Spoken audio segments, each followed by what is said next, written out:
The Alpha House pre-release center here in downtown Billings has come into the spotlight over the last couple of months after two high-profile crimes, one a stabbing at a downtown restaurant and the second more recently a double homicide on the south side. I'm a member of the community. It's the same thing that everybody thinks, and a lot of regret and a lot of remorse.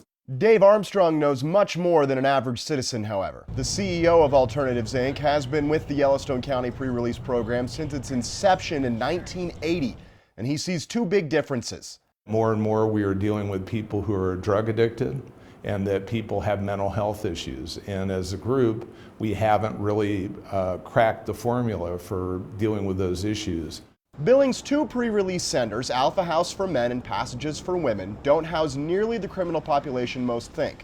According to Armstrong, Billings has around 2,600 offenders currently, and just 8% of those, a little over 200, are housed in the two sixth-month sentence facilities at any one time.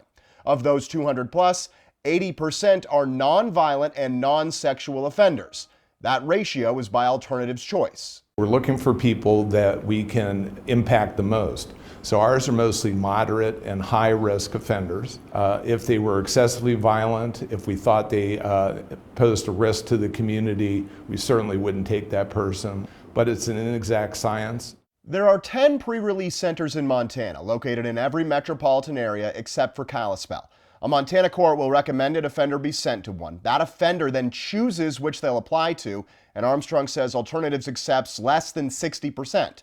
Still, over the last 5 years, Alpha House consistently houses a quarter of all Montana male pre-release residents, while Passages houses half of all female pre-releases.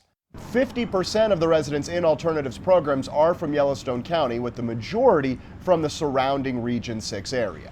But remember, that's just 8% of Yellowstone's offenders. The other 92% are living on parole or probation, still subject to check-ins and rules, but not at the level of those living in pre-release centers. We know where every offender is supposed to be. We track them through their smartphones. Some are on GPS.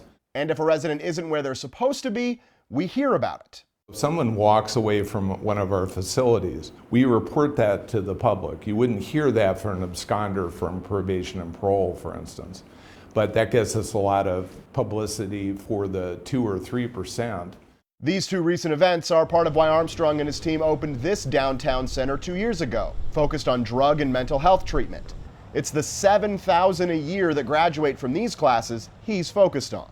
The majority of the people are invisible. We just don't see it past these bright lights. Casey Conlon, MTN News.